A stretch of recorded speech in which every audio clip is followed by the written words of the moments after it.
नमस्कार, मैं हूं राहुल राजपूत। दो टूक की शुरुआत करते हैं। जिस नोएडा को पिछली सरकारों के दौरान अशुभ माना जाता था, अब 2027 के लिए यहीं से राजनीति की विसात बिछ रही है। पीएम मोदी ने जेवर एयरपोर्ट के उद्घाटन कार्यक्रम से इसका आगाज किया, जिसके बाद अखिलेश यादव ने भी दादरी में रैली कर 2027 के लिए अभियान की शुरुआत की। रैली में जुटी भीड़ से गदगद अखिलेश यादव ने इसे पीडीए का इंकलाब कहा।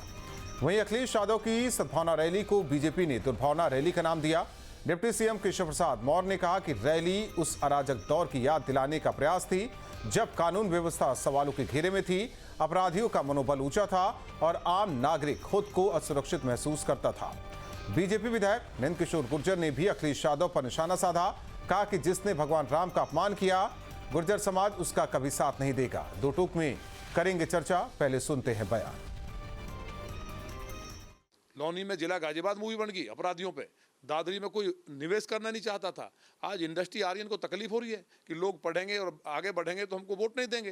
और ये सोच बताइए ना, कहीं दुनिया में सुना है कि पहली कैबिनेट में जिससे उम्मीद हो कि यूथ है, पढ़ा लिखा है और आतंकवादियों को रिहा करने का प्रस्ताव लाता है और माननीय न्यायालय को रोक लगानी पड़ती है? क्या ऐसी पार्टियों की मान्यता होनी चाहिए?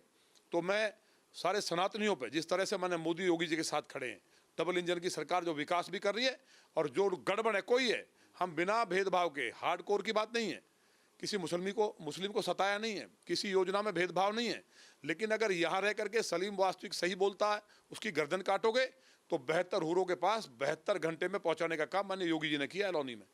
आदरणीय अखिलेश यादव जी द्वारा कल दादरी में की गई रैली से इतना भयभीत हो चुकी है कि उत्तर प्रदेश के उप मुख्यमंत्री से लेकर के मुख्यमंत्री तक को और समूची भारतीय जनता पार्टी को कुछ समझ में नहीं आ रहा है कि क्या करें। पीडीए का आगाज हो चुका है, जनता जनार्दन अपना आशीर्वाद देना चालू कर चुकी है और उत्तर प्रदेश में पुनः आगे बिगुल फूंक चुका है और 2027 में आदरणीय अखिलेश यादव जी मुख्यमंत्री बन के उत्तर प्रदेश को पुनः आगे बढ़ाएंगे और लोगों को सुचारू सुविधाएं मुहैया कराएंगे। प्रभु श्री राम के नाम पर धर्म का धंधा करने वाले आज की डेट में हमें बता रहे हैं। प्रभु श्री राम ने तो हमेशा नल, नील, कोल, भील, पिछड़े, दलित, आदिवासी, महिला, नौजवान, किसान की बात की थी, लेकिन भारतीय जनता पार्टी वालों ने उन्हीं प्रभु श्री राम के नाम पर चंदा चोरी की। तो ये चंदा चोर इंडिया गठबंधन को न बताएं। इंडिया गठबंधन की रैली से, श्री अखिलेश यादव जी की रैली से ये जितने सामंतवादी दल, जितने सांप्रदायिक लोग परेशान हैं, वो आगे और परेशान होंगे। और ऐसे में बड़े सवाल, नोएडा से सियासी दंगल, 2027 में किसका होगा मंगल? दादरी से पीडीए का इंकलाब, चुनाव में जनता देगी जवाब। सरकार में दुर्भावना से काम, चुनाव में सद्भावना का नाम। रैली में भीड़ से जोश अपार, अखिलेश की होगी नई अपार। इन्हीं सवालों के साथ मेहमानों से करेंगे चर्चा। मेहमान जुड़े हमारे साथ प्रशांत उमराव जी, प्रवक्ता बीजेपी, चंचल यादव जी, प्रवक्ता समाजवादी पार्टी, हिलाल अहमद साहब, प्रवक्ता कांग्रेस। आप तीनों मेहमानों का स्वागत है। प्रशांत उमराव जी, एयरपोर्ट की बड़ी सौगात दी, फिर देखिए दूसरे दिन अखिलेश यादव भी दादरी पहुंच गए। उन्होंने आगाज कर दिया 27 का, लग रहा है बिगुल बजा दिया है, पीडीए इंकलाब की बात कही है। लेकिन जो आंकड़े कहते हैं, विधानसभा चुनाव के मद्देनजर अगर देखा जाए तो 3 विधानसभाएं हैं, लेकिन कभी भी किसी में समाजवादी पार्टी की जीत नहीं रही है। लेकिन कोशिश है, कोशिश तो होनी चाहिए। देखिए, यही नोएडा गौतम बुद्ध नगर है जहाँ पे अखिलेश यादव जी मुख्यमंत्री रहते। अंधविश्वास के चलते एक बार दौरा नहीं किए, क्योंकि एक ऐसा अंधविश्वास बना हुआ था कि जो मंत्री नोएडा का दौरा करता है उसकी कुर्सी चली जाती है। लेकिन बाकी लोगों को छोड़िए, अखिलेश यादव जी तो स्वयं को अपना पढ़ा लिखा कहते थे, पढ़े लिखे हैं भी। ऑस्ट्रेलिया की भी डिग्री बताते थे, हालांकि वो डिग्री अब दिखती नहीं है इस बार काफी कई सालों से। और अंधविश्वास के चलते गौतम बुद्ध नगर नहीं है। आज जब सत्ता से बाहर है, लगभग 10 साल हो गया है, तब यहाँ पे इनको नोएडा और गौतम बुद्ध नगर की याद आई। और पहले के 14 के और 17 के पहले का गौतम बुद्ध नगर नोएडा और आज के वहाँ बिल्कुल जमीन आसमान का अंतर आ चुका है। चाहे कानून व्यवस्था से लेकर इंफ्रास्ट्रक्चर से लेकर डेवलपमेंट और इन्वेस्टमेंट, सारी चीजों पर जो है नोएडा एक देश के अन्य बड़े शहरों से कदम ताल कर रहा है। जो एयरपोर्ट का जो सपना था यहाँ के लोगों का, पश्चिम उत्तर प्रदेश का, वो सपना पूरा हुआ। जब जिस दिन एयरपोर्ट का उद्घाटन हुआ तो ये लोग उसको झूठा क्लेम लेकर के आ गए, लेकिन कहीं कोई कागज नहीं दिखा भाई कहाँ पे इन्होंने एयरपोर्ट बनाने का प्रयास किया था। ये लोग तो टप्पल में बना रहे थे, एक भी कहीं जमीन का अधिकार नहीं, उसको झूठ बोल रहे कि हमारा सपना था। तो अखिलेश यादव कोई रात में सपना भी देख लेते, उसको भी कह देते ये तो समाजवादी पार्टी की स्कीम थी। कोई काम इन्होंने नहीं किया। जो भी काम इन्होंने किए केवल सफाई में किए। सैफई टावर में जो भी काम हुए थे, मैं निश्चित तौर पर कह सकता हूँ वहाँ काम किया। लेकिन उत्तर प्रदेश तो 75 जिलों का राज्य है, काम तो समान रूप से 75 जिलों पे होने चाहिए, ना कि एक जिले पे होना चाहिए, एक शहर पे अपने अपने गांव पे तो काम होना नहीं चाहिए। और इसीलिए जो है जनता ने इनको बार बार इनको उखाड़ करके फेंक दिया। दो बार यहाँ से चुनाव लगातार हार रहे हैं। अब जब हार गए हैं तो इनको गौतम बुद्ध नगर नोएडा की याद आ रही है। नोएडा का समीकरण अलग है, गौतम बुद्ध नगर पश्चिम उत्तर प्रदेश का अलग है। और लोगों ने देखा है किस तरीके से सपा की सरकार में लगातार दंगे होते थे, क्लैश होता था तो समुदायों के बीच में। वो सारी चीजें बंद हुई जब यूपी की सरकार बनी। सबसे पहले जो इनकाउंटर हुए गौतम बुद्ध नगर नोएडा में हुए। 12 से पहले मैं भी यहाँ नोएडा में कई सालों से रह रहा हूँ। यहाँ रात में आप लोग निकल नहीं सकते थे ग्रेटर नोएडा में। आज स्थितियां बदली हैं, लोग आप 12 बजे निकलिए, 1 बजे निकलिए, महिलाएं सुरक्षित हैं। ये सब चीजें चलिए, आप लोगों ने कर दिया आगाज अप्रत्यक्ष रूप से 27 का अखिलेश यादव ने कर दिया। कांग्रेस की बात कर लेते हैं, कांग्रेस कब करेगी? हिलाल अहमद साहब, अखिलेश ने कर दिया ये मान ले हम।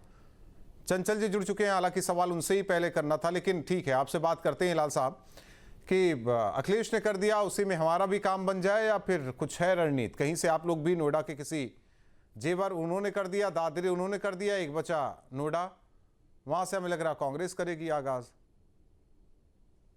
राहुल जी देखिए, ये इंडिया गठबंधन है और जब इंडिया गठबंधन की बात कर रहे हैं, समाजवादी पार्टी और कांग्रेस दोनों मिलकर के उत्तर प्रदेश में चुनाव लड़ने की रणनीति बना रहे हैं, तो जाहिर सी बात इंडिया गठबंधन के अंतर्गत कोई भी कार्य होता है तो वो सबका होता है, सबका मिला जुला होता है, सब उसके अंदर शामिल होते हैं।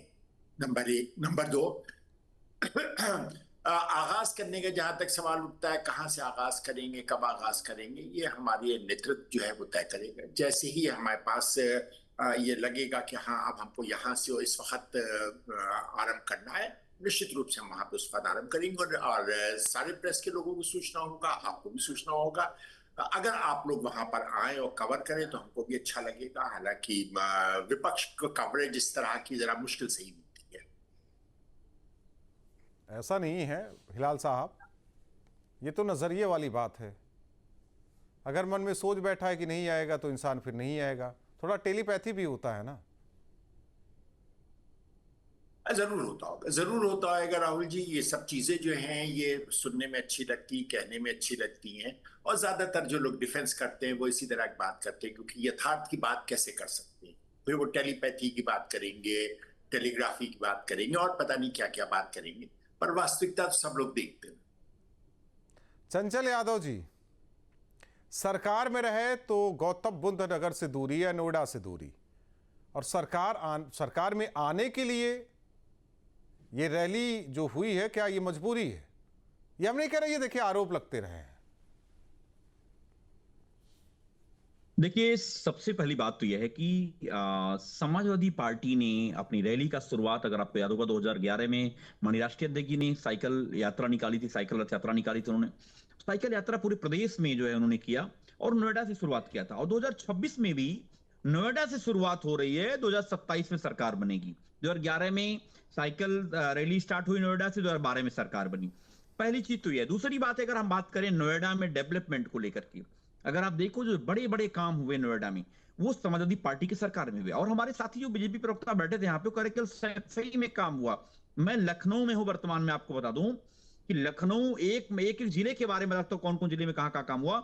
लखनऊ अगर हम बात करें तो आज अगर आप देखें, मैं ही बगल में जहां पे हूं, अंतरराष्ट्रीय स्टेडियम है, एशिया का सबसे बड़ा जनेश्वर मिश्रा पार्क है, एशिया का सबसे बड़ा कैंसर इंस्टीट्यूट है, बगल में ट्रिपल आईटी है, शाने अवध है, इधर सिग्नेचर की बिल्डिंग है, इधर डायल 100 की बिल्डिंग है, इधर आपका 200 बेड का मां शिशु हॉस्पिटल है, इधर एचसीएल है, इधर आपका जो है अमूल का प्लांट है, पराग का प्लांट है, आप गोमती रिवर फ्रंट है, गोमती नगर में हाई कोर्ट की हाईटेक बिल्डिंग है, लोक भवन है, और आप आगे बढ़ोगे अमौसी से मुंशी पुलिया तक की मेट्रो का काम है। ऐसे 50 काम मेरी जुबान पे हैं। लोहिया के अंदर अंकोलॉजी भवन है, पीजीआई के अंदर लिवर ट्रांसप्लांट की बिल्डिंग है, केजीएमजी के अंदर एकेडमिक ब्लॉक बना है, लोहिया के अंदर एकेडमिक ब्लॉक बना है, 200 बेड का मां शिशु हॉस्पिटल बना है, जो 100 बेड का अस्पताल था राम सागर के नाम से 300 बेड बना है। ऐसे तमाम ऐसे मेरे जुबान में 50 काम है। मैं बीजेपी के प्रवक्ता को आपके चैनल के माध्यम से चैलेंज करता हूं, कोई 2 काम बता दे लखनऊ राजधानी में, तो मैं जो कहूंगा हार जाऊंगा, राजनीतिक संन्यास लूंगा। केवल 2 काम बता दे जिसका मुख्यमंत्री ने शिलान्यास किया हो, जिसका मुख्यमंत्री शिलान्यास किया हो, जिसका उद्घाटन किया हो। यही बगल में संस्कृति विद्यालय आप अगर देख लो आप, और आगे बढ़ोगे तो बलरामपुर हॉस्पिटल के अंदर जो है वो बहुत हाईटेक काम हुआ है। और आपका किसान मंडी बाजार बना है गोमती नगर में। ऐसे तमाम काम जो मेरे जुबान पे अभी भी आज ठीक है, भी याद नोएडा का हैं। भी बताते चलिए, तो उस पर भी बातचीत कर लें हम। और नोएडा में आप देखो, नोएडा में गिनीज बुक ऑफ रिकॉर्ड दर्ज है, जो सबसे फास्टेस्ट मेट्रो जो है नोएडा और ग्रेटर नोएडा के बीच में काम करने का काम अगर किसी सरकार ने किया तो समाजवादी पार्टी की सरकार में हुआ। गाजियाबाद से नोएडा में मेट्रो का एक्सटेंशन करने का काम किया, समाजवादी पार्टी की सरकार में काम हुआ। आपने याद होगा जो हम लोगों ने जब इन्वेस्टर समिट करी थी, ऐसी तमाम कंपनियां नोएडा में स्थापित हुई जो नोएडा का जो है इंफ्रास्ट्रक्चर के क्षेत्र में बड़े पैमाने पे काम हुआ। और आपको हम बता दें कि जो है आप अगर बात कर लो हमारे आजमगढ़, मऊ, बलिया, गाजीपुर हॉस्पिटल के क्षेत्र में बड़े बड़े मेडिकल कॉलेज बनाए गए। लेकिन आज अगर हम बात कर नहीं लें, जाता, मैं पश्चिमी यूपी में रहता हूँ। एक सवाल मेरा छोटा सा है चंचल जी, कि 3 विधानसभा सीट है ना, अगर मैं गलत नहीं हूँ, 3 ही विधानसभा सीट। नहीं, हाँ 4 है क्या?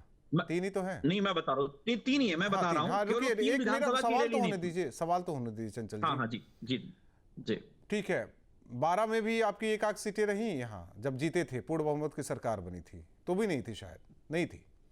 17 में भी नहीं मिली, 22 में भी नहीं है, तो 27 में उम्मीद करते हैं? देखिए, आपने अगर रैली अगर आपने कवर की, नहीं, मैं रैली की बात नहीं कर रहा हूं सर, मैं वैसे सीट की मैं बता रहा हूं ना, सुनिए ना, मैं बता रहा हूं ना। आप अगर इससे पहले की बात करें तो निश्चित तौर से समाजवादी पार्टी वहां से कमजोर रही है, और माननीय राष्ट्रीय अध्यक्ष जी ने इसीलिए वहां से शुरुआत कर रहे हैं जहां पे हमारी कमजोरी रही है पिछले चुनाव में। इसलिए आप ये बात जान लीजिए, वोट का परसेंटेज बहुत तेजी से बढ़ा है। जो पीडीए के लोगों ने 2024 में अंगड़ाई ली है, तो रिजल्ट आपके सामने है। आपने देखा मेरठ की लोकसभा सीट आपने देखा होगा, गाजियाबाद की सीट हम लोगों ने जो नेक टू नेक हम लोग की फाइट हुई है। और आप आसपास के जिले में अगर बात करें तो तकरीबन ये आसपास के 15 से 20 जिलों के लोग इकट्ठा हो रहे थे। और आपको बता दें कि वहां पे पब्लिक, जैसे इन्होंने जेवर का उद्घाटन किया, पब्लिक को किसी गलगोटिया यूनिवर्सिटी से, पचला एसआरएम यूनिवर्सिटी से, अलग अलग कॉलेजेस की बसें आकर के लोगों को इकट्ठा किया गया था। मैं समझ गया, वीडियो आपके पत्रकार साथियों ने मैं दिखाया। प्रशांत जी से ही आपके कर लेता लेकिन हूं आज सवाल। मैं ये सवाल कर लेता हूं प्रशांत जी, आपको भीड़ जुटाने की जरूरत, देखिए उनकी रैली में कितनी भीड़ आ रही है, और भले ही कभी जीते नहीं नोएडा, वो इस बार फतह करने की पूरी कोशिश है। क्या हुआ, हारे तो हारते रहे, जब जीते पूर्ण बहुमत की सरकार थी तो भी नहीं यहाँ से सीट आई, हारे तो भी नहीं आई। अब एक कोशिश और की जा सकती है, कोशिश करने वालों के क्या?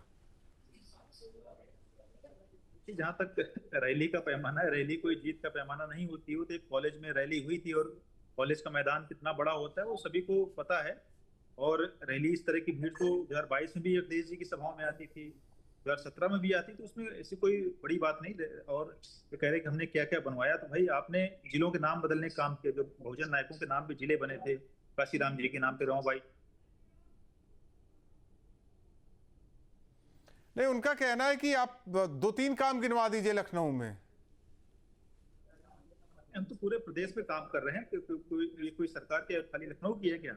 मैं इनसे कहता हूँ कि पूरे प्रदेश के आप काम गिनवाइए। तो भाई अगर आपने काम करवाया तो जनता ने क्यों आपको हरा दिया? आप लखनऊ में क्यों नहीं जीतते हैं? लखनऊ में तो आप जीत के दिखा दीजिए। और आपने खाली नाम बदले। आप बात करते हैं पीडीए की, जो घोर पीडीए विरोधी है कपिल सिब्बल व्यक्ति, जो ओबीसी आरक्षण के विरोध में कैबिनेट मंत्री रहते हुए अपनी सरकार के विरोध में उसने प्रेस कॉन्फ्रेंस की। जब भी कोई ओबीसी का अधिकार की बात होती है, कपिल सिब्बल उस लाइन पर सबसे खड़ा रहता है, चाहे कोर्ट में खड़ा रहना हो या प्रेस कॉन्फ्रेंस करना हो या सड़क पे हो। उस व्यक्ति को आपने रासवा बनाया। उस व्यक्ति का उत्तर प्रदेश से कोई लेना देना नहीं। समाजवादी पार्टी जिस वर्ग की राजनीति की बात करती है, पिछड़े वर्ग की, उस घोर पिछड़ा वर्ग विरोधी व्यक्ति को आपने रासवा बनाया। किस बात की आप राजनीति करते हैं? आप जया बच्चन को रासवा देते हैं। जया बच्चन का पीडीए से क्या लेना देना? ना तो ओबीसी है, ना एससी है, ना दलित है, ना एसटी है। ये समाजवादी पार्टी कथनी और करनी में अंतर है। आज इनको अम्बेडकर साहब याद आ रहे हैं, जो ठीक है। हिलाल साहब क्या रणनीति होगी? देखिए सबकी तो खुल के सामने आ रही रणनीति, कांग्रेस की नहीं आ पा रही, उसी को लेकर सवाल है। नहीं, बहुत स्पष्ट रूप से कांग्रेस की रणनीति आज नई नहीं है, हमेशा से चलती चली आ रही है। हम जो है वो जनता के अंदर किसी तरह का कोई भी भेदभाव नहीं करते, हम किसी तरह का कोई ओबीसी सम्मेलन नहीं करते हैं, हम कोई एससी सम्मेलन नहीं करते हैं, हम कोई ब्राह्मण सम्मेलन नहीं करते हैं। हम जो है वो सबके पास जाते हैं, सबसे वोट मांगते हैं, सबको हम अपने जो किए हुए काम है, जो उत्तर प्रदेश है जिसके की बराबरी आज तक की भारतीय जनता पार्टी की सरकार रही है। एक ऐसी चीज बता दे भारतीय जनता पार्टी जो इन्होंने खुद ने बनाई। कहते हैं नाम बदलने का काम, तो नाम बदलने का काम तो सारा का सारा भारतीय जनता पार्टी ने किया है। कोई एक काम ऐसा बता दे भारतीय जनता पार्टी जो इन्होंने शुरू किया हो और उसके बाद में फिर वो सही तरह से खत्म भी कर दिया। और ग्रीन कॉरिडोर एक बना था, लखनऊ के अंदर ही बनाने की कोशिश की थी, वो भी धंस गया। मतलब पूर्वांचल एक्सप्रेसवे जिसका सारा सब कुछ हो चुका था, खाली उसको बनने के काम रह गया था, वो भी धंस गया। आप कोई एक काम बता दिए, वो बनाया था, क्या नाम है, जो अभी यहाँ लखनऊ नहीं, अगर एक्सप्रेसवे है, हिलाल साहब, माफी वहां से चाहता हूं, झांसी मैं माफी जोड़ने चाहता का हूं, काम किया, वो धंस गया। माफी चाहता हूं, अगर विकास के काम ही जीत का पैमाना है तो अखिलेश यादव हार क्यों गए? दूसरी ओर आप कह रहे हैं कि हम तो सबकी बात करते हैं, तो यानी कि आप पीडीए जो अखिलेश यादव कहते हैं उसे आप खारिज कर रहे हैं या गलत बता रहे हैं आप? अच्छा, पहली बात ये, क्या अगर सबकी बात करेंगे तो पीडीए खारिज हो जाएगा उसके अंदर? तो ऐसा हमारे पास कोई जानकारी नहीं है। जब हम सबकी बात कर रहे हैं, कहना है कि तो उसके अंदर अखिलेश यादव पीडीए या तो भी गलत है, आता आप है, सही हैं। और जो बाकी जितने लोग हैं वो भी सब आते हैं इसमें, तो इसलिए वो खारिज हो जाता है। ऐसा हम नहीं जान पाए राहुल जी कि अगर हम सबकी बात करेंगे तो उसमें किसी को खारिज कर रहे हैं। हम तो नहीं कर रहे हैं किसी को खारिज, हम तो सबको साथ लेकर के चल रहे हैं। पहली बात उसमें है। दूसरा, आपने क्या सवाल पूछा था? विकास का अगर पैमाना मतलब जीत ही है, विकास, जी हाँ, तो आपकी बात सही है। अखिलेश यादव हारते हम आपकी, हम जी, आप बिल्कुल जो सही बात कर रहे हैं कि चंचल। जब दिल्ली में शीला दीक्षित हार गई, दिल्ली जैसे जगह के ऊपर शीला दीक्षित हार गई, जिन्होंने दिल्ली को दिल्ली बना दिया था और उस वक्त दुनिया की सबसे अच्छी राजधानियों में, सबसे हरी राजधानियों में हुआ करता था। आज वो सबसे प्रदूषित राजधानी हो गई है, लेकिन उसके बावजूद भी वहां के ऊपर कांग्रेस हारी और लगातार हारती चली आ रही है, बुरी तरह हारी। इस बात से हम आपकी पूरी तरह से सहमत है। अक्सर ऐसा होता है कि जब विकास किया जाता है तो विकास के नाम के ऊपर वोट नहीं मिलता है, क्योंकि यहां पर जब आप जो है वो लोगों को गरीबी के नाम के ऊपर उनको जो है वो पैसा ट्रांसफर करते हैं, जिसको वोट खरीदने का काम कहा जाता है, जिसको कि प्रधानमंत्री रेवड़ी बांटने का काम भी कहते हैं। जब वो कार्य शुरू हो जाते हैं तो निश्चित रूप से विकास जो है वो कहीं ना कहीं पीछे छूट जाता है। जाहिर सी बात है, अगर किसी के अकाउंट में ठीक इलेक्शन से पहले इलेक्शन कमीशन आंख बंद कर लेता है और उनके यहाँ पैसा ट्रांसफर होता चला जाता है, तो उसका प्रभाव जो है वो निश्चित रूप से पड़ता है उस पर। इलेक्शन जीतने की बात आप करते हैं, तो हम लोगों ने चंडीगढ़ का भी देखा था, मेयर का इलेक्शन जो है वो जब हुआ था और उसको किस तरह से भारतीय जनता पार्टी ने जीता था, वो भी हम लोगों ने देखा है, बहुत साफ देखा है। तो इसलिए इलेक्शन जीतना एक बात है, विकास करना दूसरी बात है। बिल्कुल ठीक बात है, हम चंडीगढ़ की तरह से इलेक्शन नहीं जीत सकते, ये बात बिल्कुल स्पष्ट है। हाँ, ये बात बिल्कुल स्पष्ट है कि हम जो है वो एसआईआर करा करके लाखों करोड़ों के वोट कटवा करके उनको जो है वो बांग्लादेशी बता करके हम उनको बाहर कर दे। जैसे ही एसआईआर शुरू होता है, जैसे ही इलेक्शन होता है, वैसे ही भारत के अंदर बांग्लादेशी बढ़ जाते हैं। लेकिन जब बाहर भेजने की बात होती है तो आप 1000 बांग्लादेशी एक साल में नहीं भेज पाते हैं। किस कदर अजीब और गरीब बात है, लेकिन फिर भी आप जो है वो ये काम लगातार करते हैं बांग्लादेशियों के नाम के ऊपर, चंचल जी, क्या रैलियों में भीड़ ही जीत का पैमाना है? शक होता है चंचल जी, रैलियों में भीड़ ही जीत का पैमाना है? देखिए एक मैंने बताया आपको अभी कि मैंने अभी अपने प्रवक्ता साथी से सवाल पूछा था, वो उन्होंने लखनऊ के अंदर अभी कह रहे कल सफाई में काम हुआ था। मैं लखनऊ के अंदर कम से कम 50 काम मैंने इनको बता दिए, लेकिन कोई जवाब इनके पास नहीं है। कोई 2 काम मैंने पूछा, 2 काम भी नहीं बता, एक भी नहीं बता पाएंगे। दूसरी बात, अभी आरक्षण की बात नहीं, अभी आरक्षण की बात कर रहे थे, वो छोड़ देते मैं एक बात बड़ी ईमानदारी से पूछना चाहता हूं, 69,000 शिक्षक भर्ती घोटाले में बेईमानी किस सरकार में हुई? बीजेपी सरकार में हुई। आपने देखा होगा कि विश्वविद्यालयों में नियुक्ति घोटाले में बेईमानी हो रही है, उसमें किस सरकार में? बीजेपी सरकार में हो रही है। सबसे ज्यादा जातिगत आधार पर भेदभाव किस प्रदेश में हो रहा है? उत्तर प्रदेश में हो रहा है। सबसे दलितों को अत्याचार। चंचल यादव जी, मेरा सवाल लेकिन रह जाएगा, रैली ही जीत का पैमाना है, रैली में भीड़ ही जीत का पैमाना है। इसलिए मैं आपके सवाल का जवाब भी दूंगा, लेकिन बीजेपी के प्रवक्ता साथी का जवाब आप सवाल उठाएंगे, वो जवाब देंगे, फिर वो सवाल उठाएंगे, आप जवाब देंगे, एक दूसरे से सवाल जवाब करते रहिए, फिर मेरा काम ही नहीं है। कहिए तो मैं स्क्रीन पे आप दोनों को काट देता हूं, आप दोनों सवाल जवाब करते रहिए। फिर पत्रकारों का काम ही क्या है? फिर पत्रकारिता का काम ही क्या है? आप ही लोग डिबेट कर लीजिए। अरे आपका जवाब देता हूं, आप परेशान मत होइए। नहीं, मैं परेशान नहीं हो रहा हूं, जो आप लोग अपने तरीके से शो को चलाना चाहते हैं। मैं पहले जब मैं देखा हूं, जब कोई सवाल मैं करता हूं, मैं पहले उनका जवाब दे दूं। अरे भाई, सवाल ही क्यों कर रहे हैं आप उनसे? सवाल करने का काम मेरा है, तो आप ही आपस में सवाल जवाब कर लीजिए, फिर मेरा क्या काम है सर? अरे भाई, उन्होंने जो बातें पूछी, मेरा सीधा सवाल था, वो देखिए, आप उनको कह रहे हैं, वो आपको कह रहे हैं, तो आप इसी में टाइम मत काटिए ना। वो कहां बता पा रहे हैं कुछ, वो बोल पा रहे हैं? उनसे पूछिए ना, मोसी से मुंशी पुलिया की मेट्रो बनी है, किस में आगे बढ़ा पाए क्या?